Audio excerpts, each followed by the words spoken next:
se o tātou te talo, ma la ulia le nganga o le atua e mafta mai. Le atua siri e se, o oe e ou, le lalolangi ma le atu laulau, a toa man tangata na e whaia i lulawa whatusa. Au mātou whaatala tātu e no whaali i o le lofa tu noa lau o fio, e mātou te mo'omia lava le maftaina o i mātou se wala Faapitoa.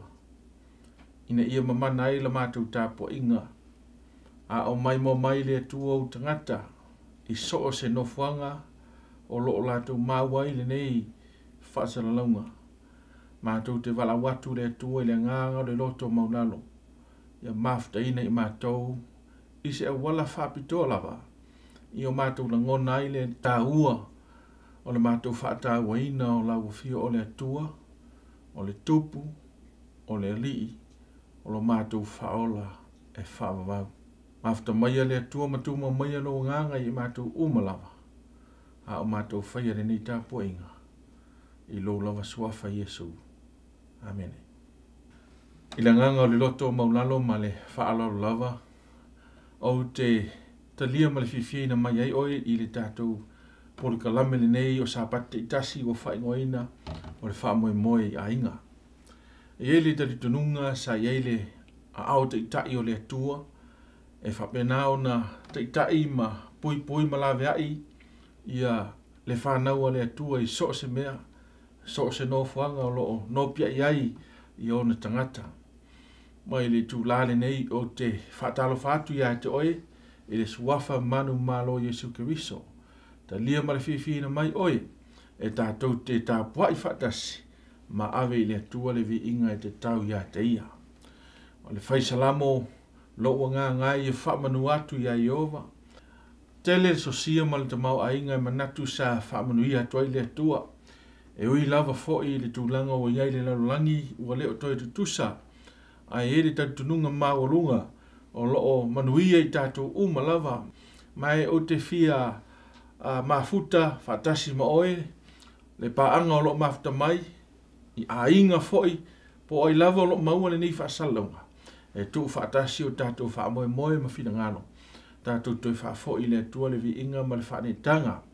I le teime tasi a veia foi le nei avanoa, o se avanoa whaauro tātou te whaalonglongo ai le whionga le atua. E longo pu ia li i pea, ia loutou FAAMOEMOE ma so mātou taofi. Ina ia vea i pea le nei taimi, ia maaso panga noa whapenei, o se teime tāpena ina ai tātou le ngata, mō ngā luenga le lei, ai whapena foi, i le aso e fio mai elo tātou lii, ma lo tātou whaola. E Faafeiloaiga i Faapitoa atu, ia leu auna le atua, le Faafeagaiga, Iakopo Westerlund, o ia o le Faafeagaiga o le Kalesia, a sofito o toe fio mai i Leone, ma le Lepuapua, ia Amerika Samoa. Ia, whamanuia le atua lana au auna, a o ia tō malaulau, ma whafonga ina le whinangalo le atua, ia mo i tātou uma i le nei sapati. O le VIIGA o le atua o saunia lau whaipesa. Ei se tasi e ulu ai, i le nu matango fie, ma fia i lona lelei, a whapewhea e oe mau. Ei se tasi e savali, i awala e whepula fi, awa i le tasamanga, a whapewhea e oe mau. Ei se tasi e malo ai, i le tawa o whainei, e maua e alona pale, a whapewhea e a oe mau. E ai se tasi e ilo ai,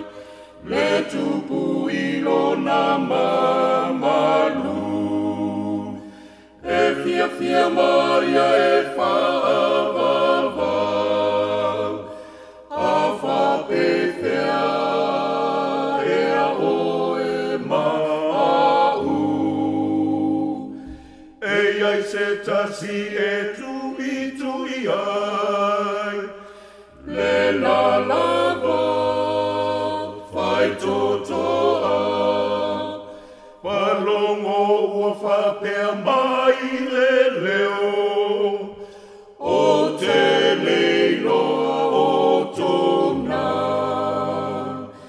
E ai se tasi e le maua, le tawi o le aupa ia, le aunga awa ua tua i mai, a whapewhea e a oe mau, a whapewhea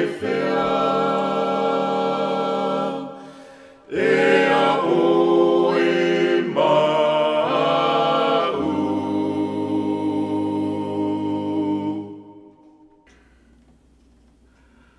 O le teimu Faapitoa fo nei mo tātou taulanga.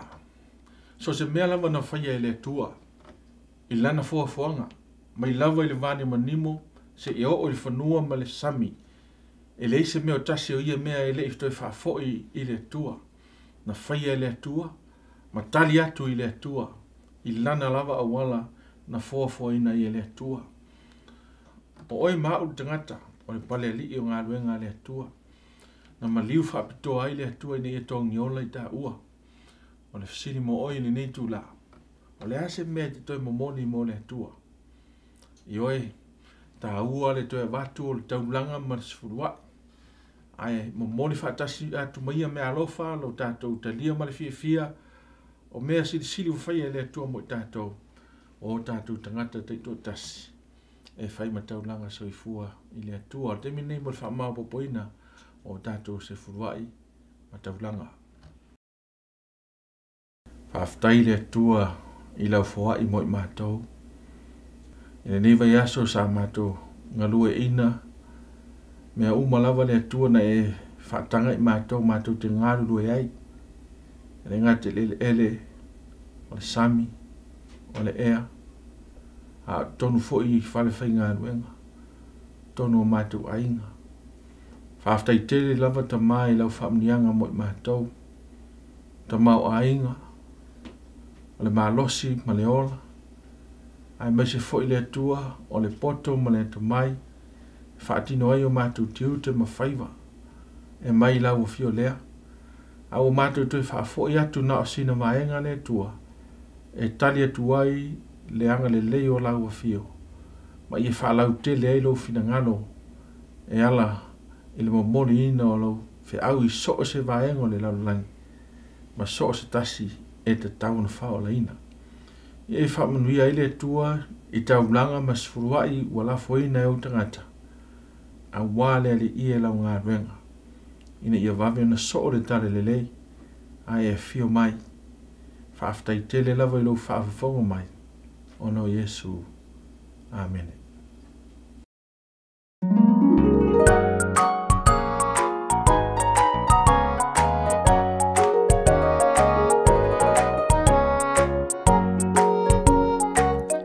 Talo fatamaiti, o le autu o le tātou tala.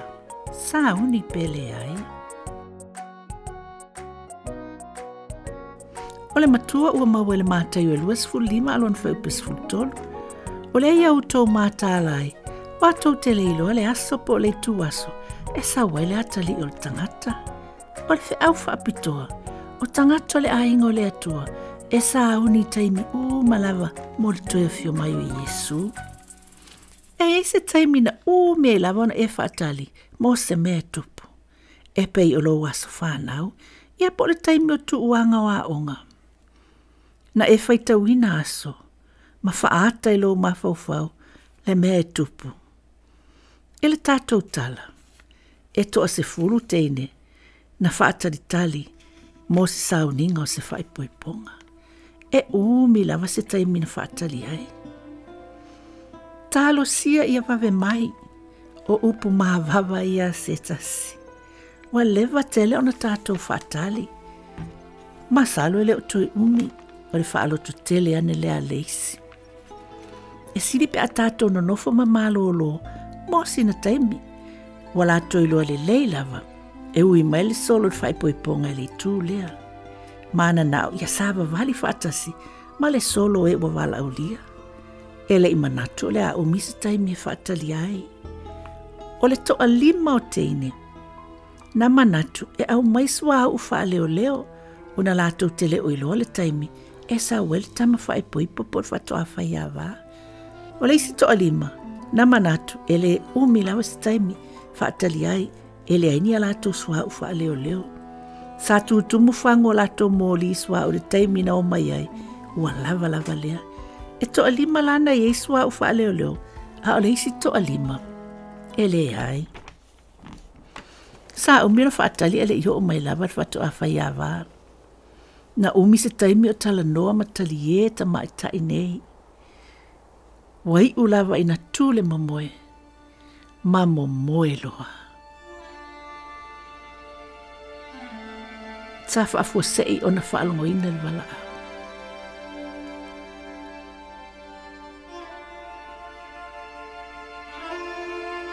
Whaawa noa le ala.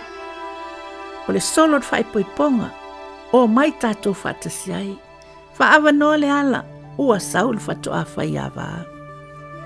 Nā tutu i lunga teine nei matoe whaaola lātou mōli. Whawawe, whaatumua tātou mōli ni o tātou tuai. Whaanatinati ane lea se tasta mai tai. Na ola mōli a lātou na Iesua u whaaleo leo.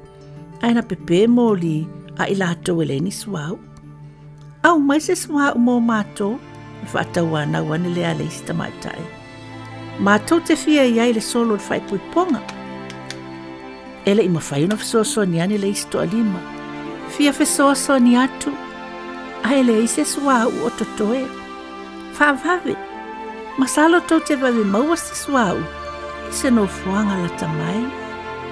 Na whaatope tope atu tamai tae nei.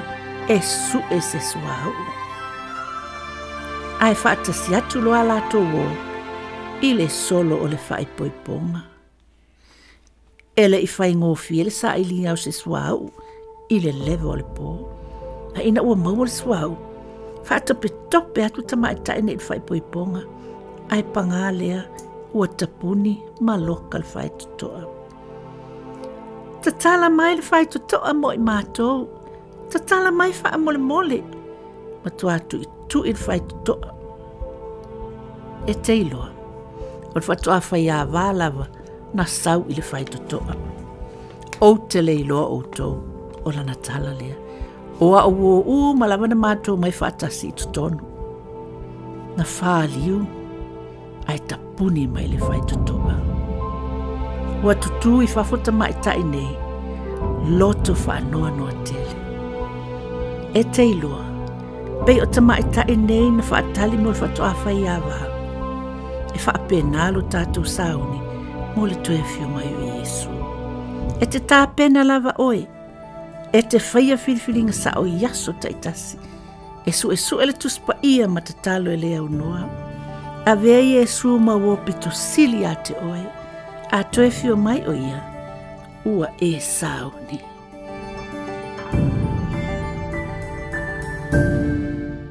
Usoe poua e sauni.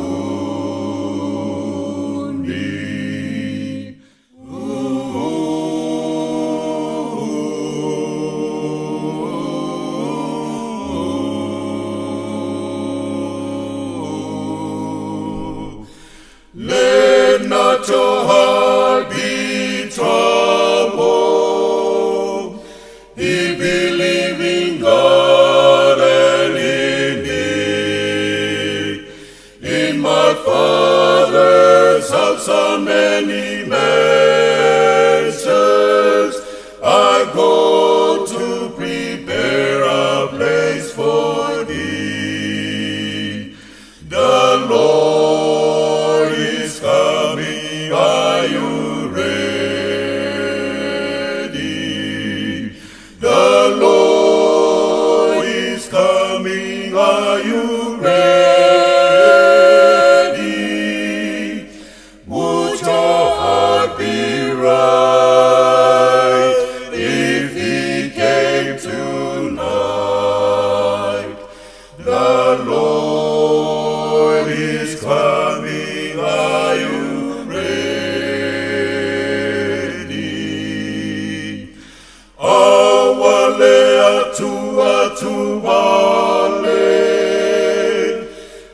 tuatua ia te au. O te alu, o te toe sau, e sau lia mao ta moe. Uso e poua e sauni. Uso e poua e sauni. E ahafio mai I le pona nei. Uso e poua e sauni.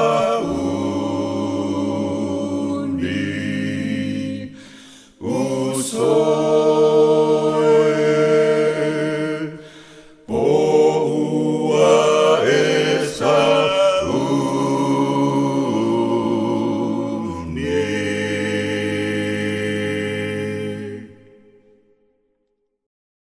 Na ona auto e whasautuolua le whaatalofa, ma le Faafeiloaiga I le paia ma le mamaru lasi o le whainga malo tuila manua, ia ai meise fo'i ia lau whaafonga Tapuai mai lo maota ma lo lao le neisa pati, ia ai ngata fo'i lea o I tue fia o le lololangi o atuai le nei au ia la ata ma lo losi.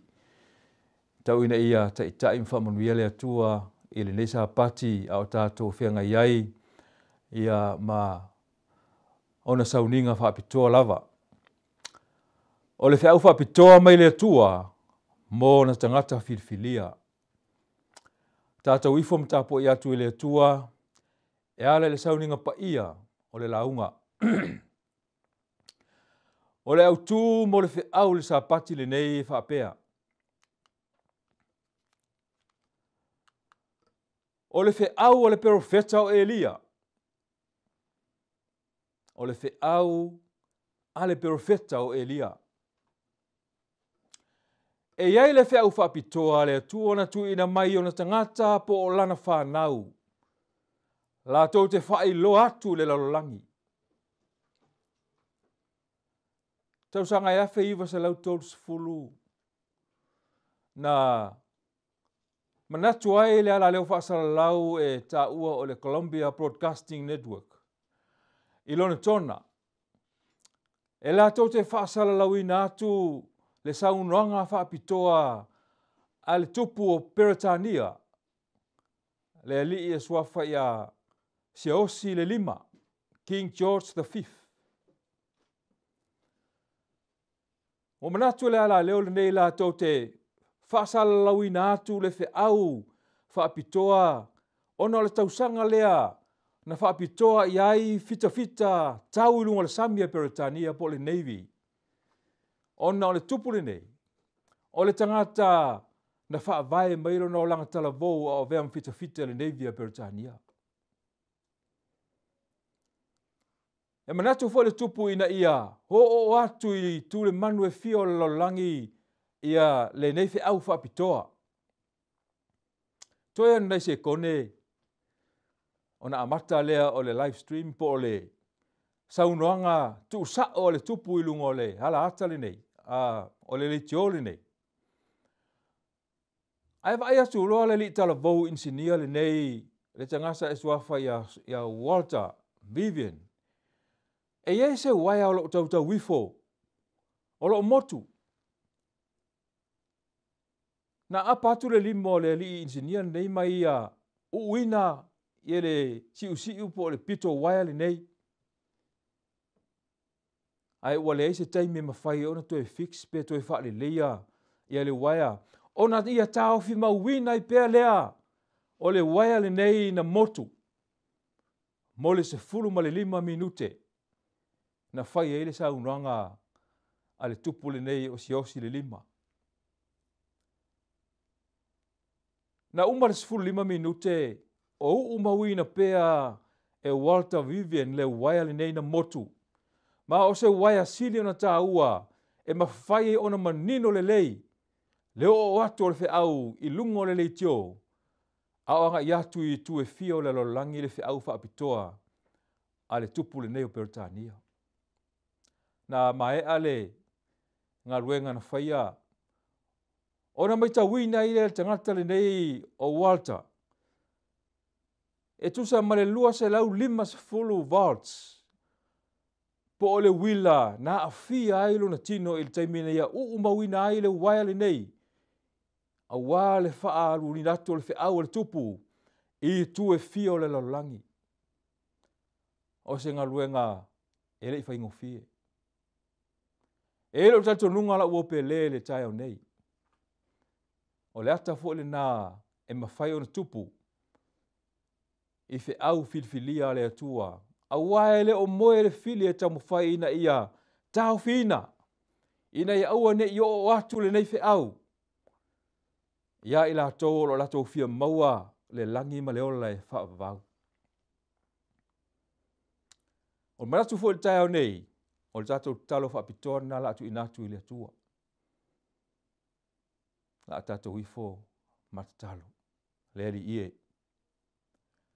Ave sa ia le 5 o satani lo tamu fai e whaaleanga ai feso ta inga a wale o atu le Faau le nei sa pati. A tono lo iai ni waia o whaale tonu. A tono lo iai ia ni ngalu o upenga ta whai langi e o lo whai o na punitia ai ma leile o atu le nei Faau. Ai sili ele tua. E el tel tonunga e iai fo I fina ngalo maloto. O lo o motu sia la lato mafutanga malau fio. Mātou te tatalo Faapitoa lava le tua. Ina ia umia e o lava a lofa.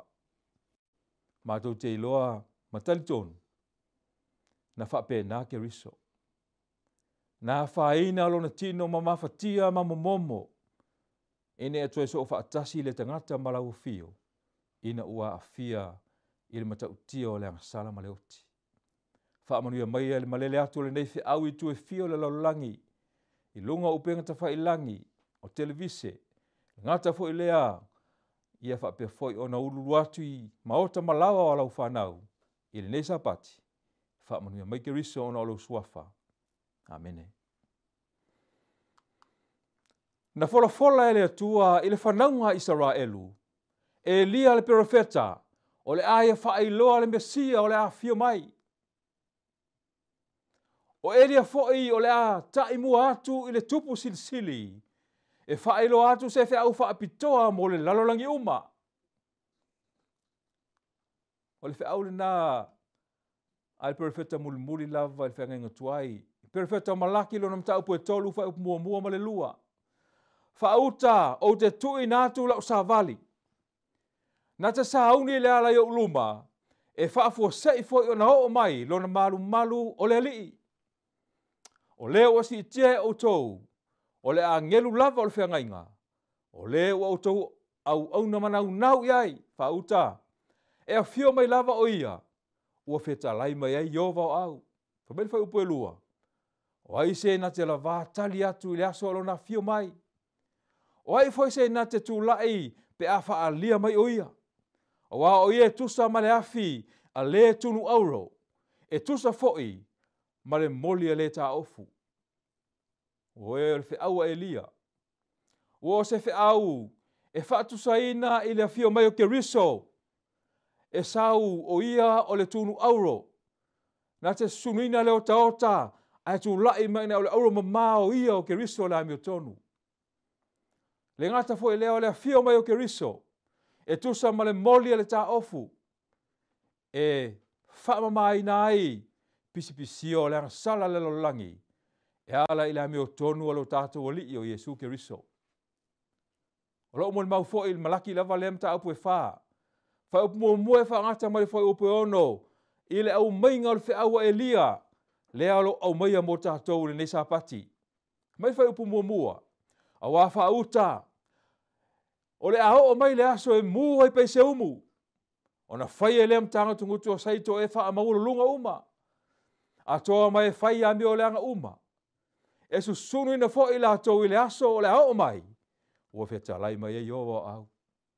E le whaatoina ai mo i lātou, se a po se lala au. Whamele whai upo e lua. A o tau e mata tau ilo uingoa. E alua e ia te o tau le lao la meo tonu. E iei fwoi le mea e malolo ai i ona apa au. E o tu fwoi o tau mao so oso, pe o tamai povi, mai le fale povi. Whamele whai upo e tolu. Ona o tau so lia leo e a meo leanga. A wai whai la tau mai fuefu i lalo o tau alo fivae. I le aso o tau fia. Ua feta laima i e ovo au. Whai upo e wha, i o tau manatu natu le tula whono mose. O lau au auna. Na upoloa ia toa ia te e horepa. Ia isara elu uma. O tula whono ma whamasinonga. Whamele le whai upo e lima. Whauta. O te awina atu ia te o tau e lia le perofeta. A ole i o mai le aso i ova. E sili male matau tia. Whamele whai upo e ono. Na te whali liwina loto mātua i whanau. Ma loto o whanau i o lato mātua. Ni e ua luatu ma utai ale nuu. I le whaafanonga. O le whesili. O ai ia e lia. A ole a fo ilana whi au mo i Saraelu. Se o tātou whaitau wina le tala. O lo le tuspa ia. I le tusu le mua tupu o lo namta upo se fulu ma le valu. Le tala e whatatau le perofeta e lia le maunga o karamelu. Ma perofeta pa ala. Ai mai se, o le sa ilina e le tupu o apo e lia. Ona o mawhatianga na wisa ngai malana no fo inga. Ua le se timu. E tusa male tolu male awhatau sanga. Sa valo ia e lia. Petai, na saunia e le atua, le lao mo e lia ma apo. La te toe Failauga. Mana tua foi o le tala masani, le tala e perofeta o Elia. Le perofeta na fe solo tai solo. Na tau muli ai le anganga pa ia o le atua. Ona o le fefe i le tamaitai o esa pela po le masiofo le tupu a apo. Le na ave ma tupu o Israelu i le temitonu lea. Ona o wha umatia i esa pela ia perofeta umma le atua e to tonu o Israelu. O le mafuanga na o le sol tai solo Elia. Ina wa toa la le tolu ma le awhatausanga talu ona valo ia Elia. E leto i eise sau e pa ulunga o ele o Samaria po Israelu. Ona manato ele o le tupu a apo. E la te vai lua ma le tangata le ingoia o petai o le au ona whaamahoni a apo. Ina ia ngai atu o petai e leisi tu o le malo. A o ia po a apo le tasi tu o le malo e sa ili vai eli o lo iai. A wa o matu tu le ele. Ua le ese vai. Ua ngā lala mea ili fie inu. Maila i o le fai upu le sfuma le ono e amata ili tātou fai tau. Ua fetai ia i whaafosei o petai le au na whaamahoni a le atua. O le au na ale tupu a apo. Ma e lia i le ala. Ua whailoa o petai ia e lia.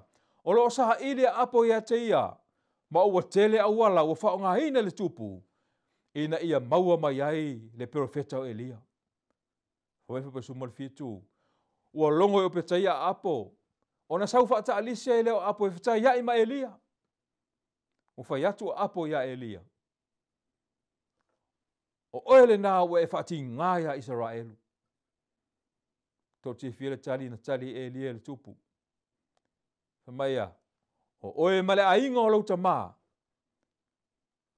O le mafuanga le nā o le polonga o Israelu. Vasili, whamata isi a o tali whape Elia. Whamai whaipu suma la vale o te mana o te whaafonga le lei la fionga le atua.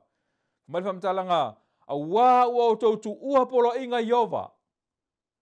Ma o tau muli atu ia pa ala. Ma o le mafuanga le nā. O le o mai o le polonga ma mawhatianga le nuu. Whamena whi aula ia Elia le whanaunga umma Israelu. Ina e poto mai le maunga o karamelu. Whaatasim perofeta pa ala e whase lau limas fulu. Ma perofeta a Saira e whase lau. Ua whalatalata atu Elia le nuu o whape atu. Whaafonga le whiau Elia na moli atu le nuu. Pe tau te whale tonu I manatu e lua se ia whea. A whai o Iova le tua, ia utou muli muli a te ia. Ai a whai o paala, ia utou tali mai. Tali mai nei, si whira uoe. E lei se tali po se upo e tasi na ngana ele nuu ia Elia. Ona whai mai le whai upo e lua se fuma le lua. Ua whai atu e Elia. Taluai ona na oa ule profeta le tua o tutoe. Ai whāsalau limas fulu profeta paala. Ia utou atu e maini povi se lua. Filifili se povi mo utou. Ona pena leo le povi ma whae e lungo fafie. Ai aua nei avane i aise afi. Sa whapena al profeta o Elia. Pe ona ia whailoa atu I profeta paala. Mai le whai poelo sumal wha. A maea ono tau wala au atu lea e ngolo o tau atua. O te wala au fo ia ule swafo Iova. O le atua e mawhai ona tali mai le afi. O le atua moni na. Whape ona whai e profeta paala. Ona a mata lo lea ona tau wala au. Wha mai whai poelo suma le ono. Na a mata ona tau wala au le tae au. Se ia o le tu tono le la. Ua whape atu. Paala e. Ia e whafufonga mai a te mātou. Paala e. Ia e whafufonga mai a te mātou. Oi. Nei uina ua le aini o latou leo. A ua le aifo I se tali mai o paala ma asaira. Se o ina latou feo sofi lunga le fata whai taulanga. Na latou whaia mawala au pea. O le vai ruanga le mua le aso. O na tau wemu ai leo e lia I profeta paala. O whape atu whai po leo sumal fitu. Se vala au leo tele. Ai o tala noa lo o tau atua. Po lai halu malanga foi, po moe. O te tau na whafangu ia te ia inua. Whai po leo sumal valu. Ua tile o na vala au leo tele. Ua mata ona se leo lato tino I mea maai. Ma tui e peo lato tu ma lato masani a lato tapuinga. Se ia o ina o wha malingi me le toto I o lato tino. Ua wha solo I taimi o loto a fiafi. A o whaia pea le perfeta a pa ala ia le lato vala au ma le tau alanga. Pai upo e tōru fulu. Ona whai atu leo e lia le nuu uma. Ia wha la talata mai a tea. Ona wha la talata ane leo le nuu. Ua to e teu e lia le whata whaita ulanga o Iova na solo I e lalo. Whamai fupi o tolu sumatasi. Ona ave le e lia o maa se fulu ma le lua. E tusa ma le whaita wina o tu a inga o atali o Iakopo. Po o I tu a inga o Israelu. E le ngata o to e whausia le whata whaita ulanga o Iova. Ona whaafu le e lia o whawhie ma ua pena povi ma whae e lunga o whawhie. Ua whaiato o ia. E lau mai le vai ma sa e lunga o taulanga mu. Ma lunga o whawhie.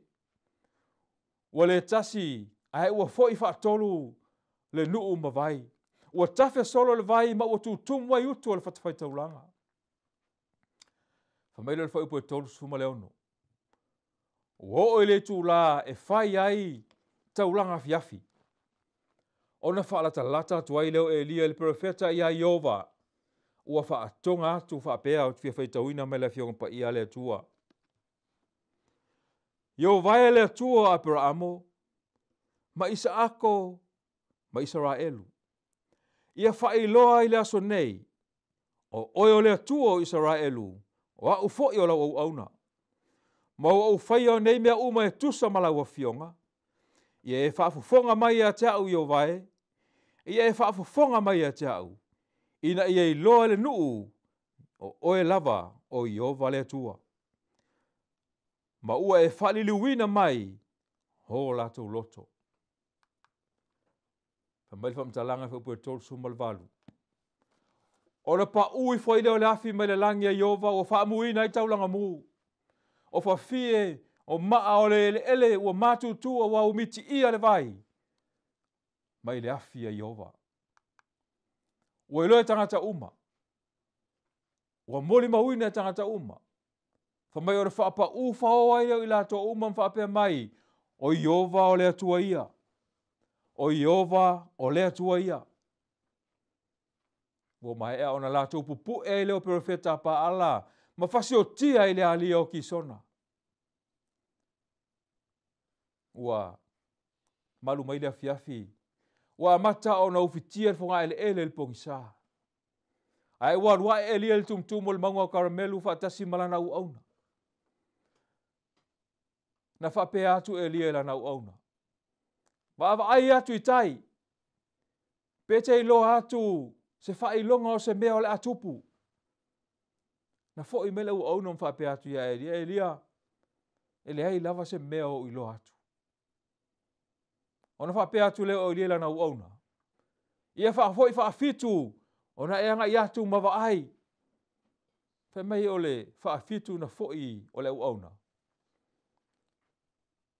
Na foi mai ai mai whape atu e lia. E iai se au i titi pe se alo filimos tangata. Wa alua e le sami.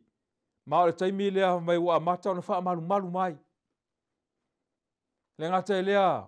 Ua tō mai sa vili. Ua tō ai lea uanga. Whamai whamtalanga ua matua tele lava. Talu mai le tolu tausanga. Na matu tu ai le ele. E el tali tonunga o tangata i utaia. O Elia. O ia lea na moa isau. E ta i mua le mariu mai o le Mesia. Ma le mafuanga tonu le na. Na le tali tonu ai la tou. O Yesu ke riso. O le Mesia na valo ia. Sa manato foi nisi i utaia. O le sawa Elia. O lo la tou Mesia lea na valo ia. Ai ui lea. I nā tali tonunga. Ai olo whaelo manino mai le tuspa ia. O le valo angale nei. Na tupu matau nuu i le taimi o Yesu ke riso. Tato te whai tau le tusi leo mātai o sumal fitu. Whai upo sa fulu whangata male sumal tolu. Whamele fasili ala uso o ya Yesu. Se ale mea o whai mai ele au tusi upu. E ao ina mo isau o Elia. O na tali atu leo Yesu. E mua isau lava Elia. Ma toe fua tai mea uma. Whafonga le lei isau nuanga le li faola. Au te whai atu ia te utou. Ua mawahe o na sau o Elia. E le ilo foi o ia i latou. Au wala latou whaia ia te ia. O mea umana latou loto iai. Mai whapena foi le ata li o tangata. O le awhati ngā ina e i latou. Māteo sumal fitu po sumal tolu. O na ilo ai lea au soo. O Ioane le papatiso. Ua wheta laia tuai o ia te i latou. A whai te whafonga le lei li wheta lai ngā Yesu. Whamai ua umana sau Elia. Rona winga. O le taimi o Ioane le papatiso. E le ngā tai lea. Ai whai mai Yesu. E toe sau Elia e toe fua tai mea uma. Rona winga. E whaasira lon toe a fio whaalua mai. O le sau lau Elia. E wholinga mai e tau nuu whaalua. O lan sau mua mua. Lena tu ina mai ai. E Ioane le papatiso. Ioane mta apu mua pe lusu maleiva na whetalai atuai. Ma wala au atu Ioane o maliwa e Yesu le tai au. Whaauta. I le tamai mahamoe le atua. Na te abe se ina nga sala lalangi. O le sau whaalua. O lona toe fio whaalua mai. Ua leo toe mamau. O Yesu le Elia lea. Lea o le amulimul mai. O le fisili. O le ala winga. O le feta leinga Yesu. O Ioane le papatiso. O Elia. Whaitawina la fio ngā le atua. Luka mta apu mua. Alona whai upo e se fulu mal tolu. Whangata suma le fitu. Whaafonga. O te whaitawina. Ua whapea mai le angelu ia te ia. Sakariae. Au e te matau. Au wau whaafonga ina lau Tatalo. E whanau lau a vahau Elisabeta sa uatali. E te whaingoia ia te ia Ioane. E ia te oe le fia male oli oli. E to tele foi e fia i lona whanau mai. Au a sili o ia i luma o le lii. E le inu o ia le uaina po le ava. E whaatu muina foi o ia e le nganga pa ia. E a fua ina whanau mai o ia. E whali liu e ia le whanaunga Israelu to tele i le li ilo la tō atua. E mua atu o ia i ona luma. Ma le loto o Elia. Ma lana wha malosi. E whaaliliu e ia loto mātua i le whanau. E whaaliliu fo e ia. E ua whaalonga tata i le poto e wā meo tonu. E sa uni le nuu. E whaatatauina mo le alii. Ioe. O le winga le whetala inga Yesu. E leo Elia. A o le tasi e sau ma le nganga o Elia. O wā le whiau na wha mamafa Elia. Lea fo ina toi alanga Ioane le papatiso. O le fisili. Wha mata e lo le whiau fo le nā. O lo alanga ina le taimi nei. Pei o na tātou whaia fo i le so. A o le ia fio whalua mai lo tātou matai. O Yesu Keriso. Whamanitu sa whaalinga sumar wha. Whai upo e ono e whangata sumar lua o te fia whaitawina. Whaafonga mai e le fionga le tua. Nā ulo fo i le tasi a ngelu o lele taulo toa ingo le langi. Wea te ia le tala le leia whaavavau lava. E wholofola atu i enu nofo le langi. I atu nu uma. Mai tu a inga. Mangangana ese manu. Wa whape atu ma le leo tele. I au tau matatau le tua ma avatu i a te ia le VIIGA. A wau o mai le tu aso la na whamasinonga. Mai au tau ifo i le na whaile langi. Ma le whanua. Ma le sami. A toa mapuna o vai. Ona mulmuli atuai leo le tasi a ngelu e whape atu. Ua pa papelonia le aitele. Ua pa ma le aitele a ua ia whainu le unu le waina. O le toa sao lana whaitaanga. Ona mulmuli atuai lea. Ia te ila ua lon toa tolu a ngelu. Ua whape atu ma le leo tele. Aise tasi e ifo le manufe ai malona whaatangata.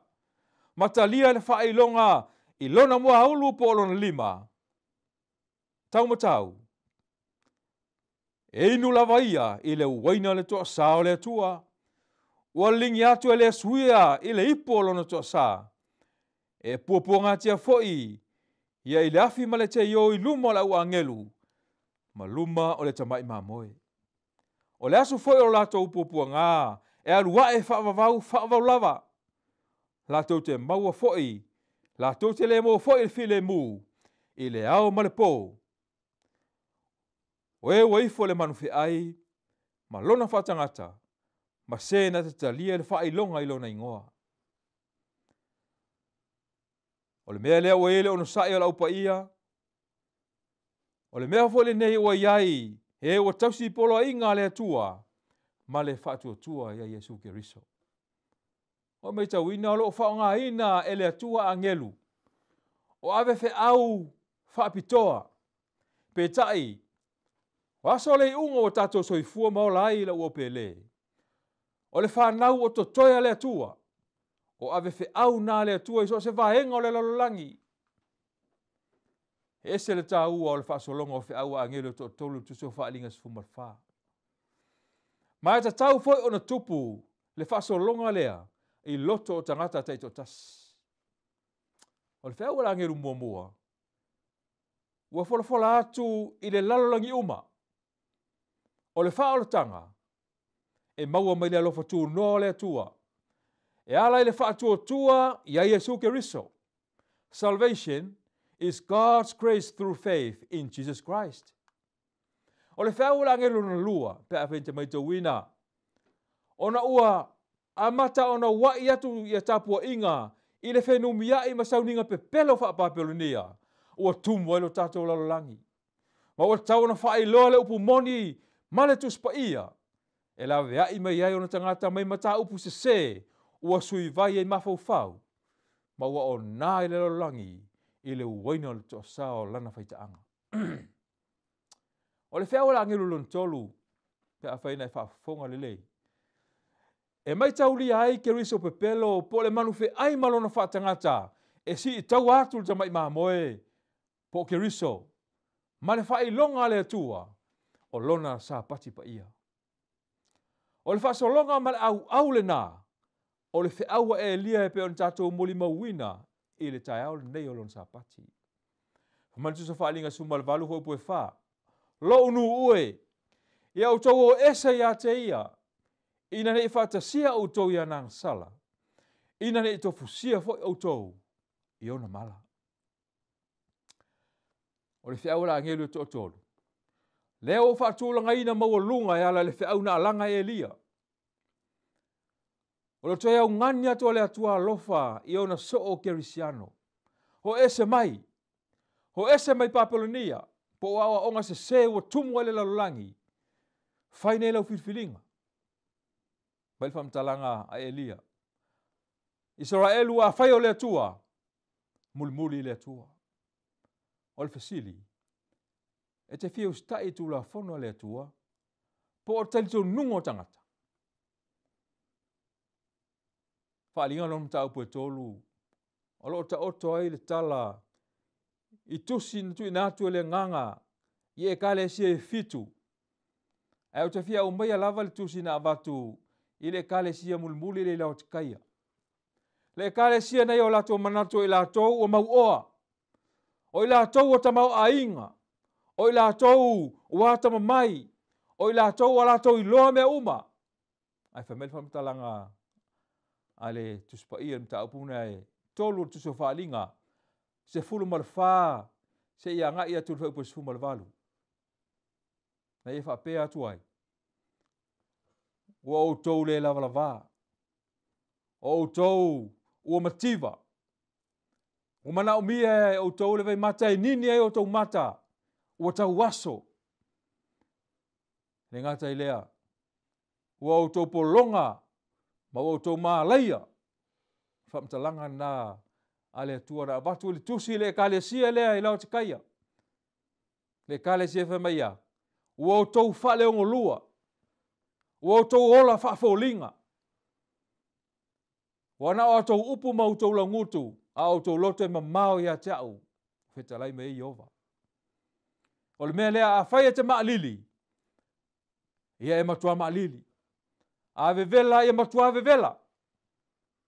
Ai a whaale ongo lua loa, ma whaafolinga ma ola afa afa. Mai lea tua, o te luai atu ia te oi whafo lo ngutu. Ino ai lea tua, i le ola whaafolinga. Wa le taimi, e ao ai il tangata kerisiano, o na tūra i atu, e tusa ma au wha e lia utu i le mai mo tātou le tai o nei. Tātou ai tau lai a Yesu Keriso. Pau wa leo le wha o le tātou maua.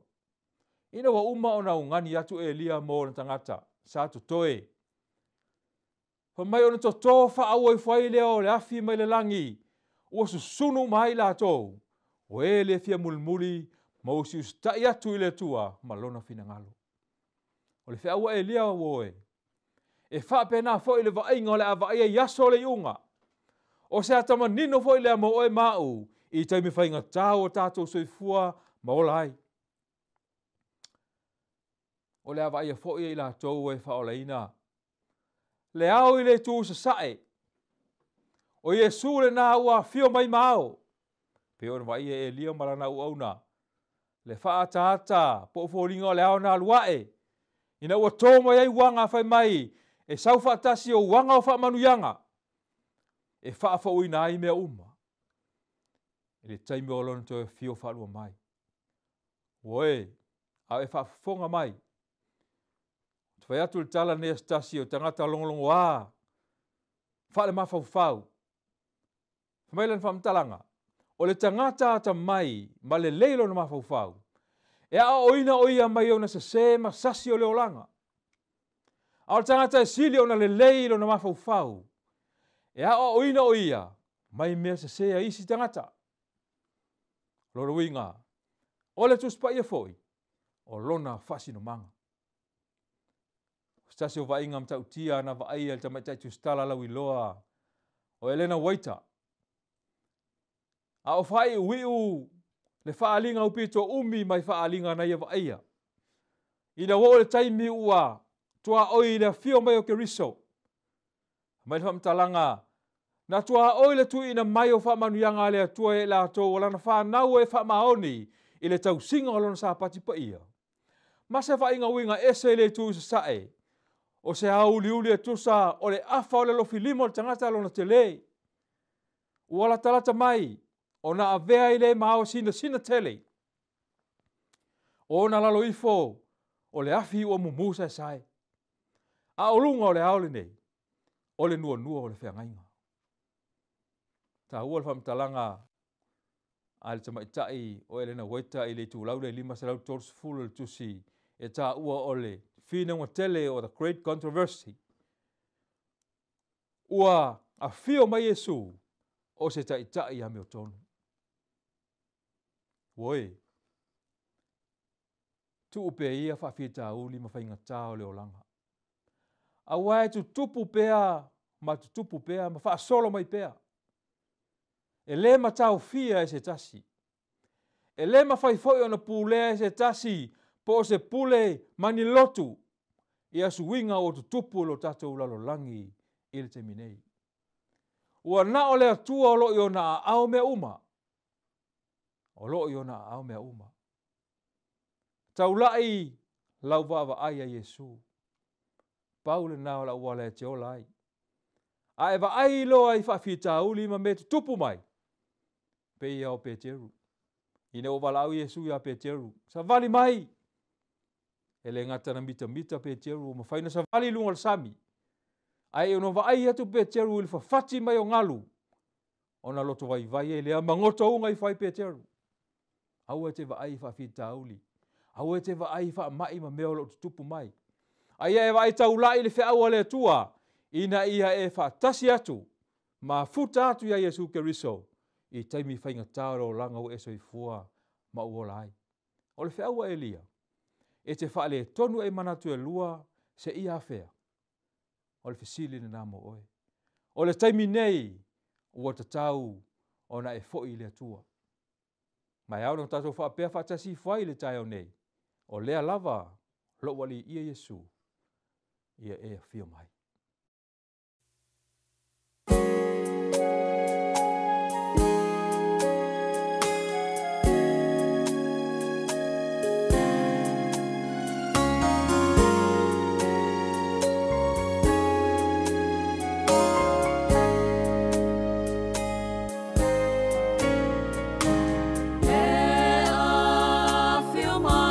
So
Hawhai tātou talo.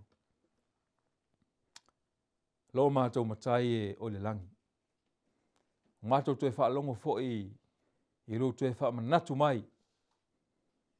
I lau tuspa ia o lo ta oto ai le polkalame ala o fio. O lo Faailoa mai pea i o mātou tangata i taimi uma. Feau ese e anga i atu pea mea uma ma vava i atu i le taimi e te fio whaalua mai eke riso. O le talo Faapitoa lava le tua. Ia ngoto ifo o mātou loto le nei feau. Le feau na moli moli me la o auna o Elia le profeta. Faawau mai e Ioane le papatiso. Se o mai lava ia Ioane le motu o patamo tu e Faailoa mai e feau a ngelo to tolu. O le taimi a ona mātou mata tau le tua ma vatu lona VIIGA. Au wau o mai le tuaso lana whamasinonga. Lo mātou tamai o le langi. Whaamlia mai e le whaafonga a loa tunuu. Ai mai sore nei sapati.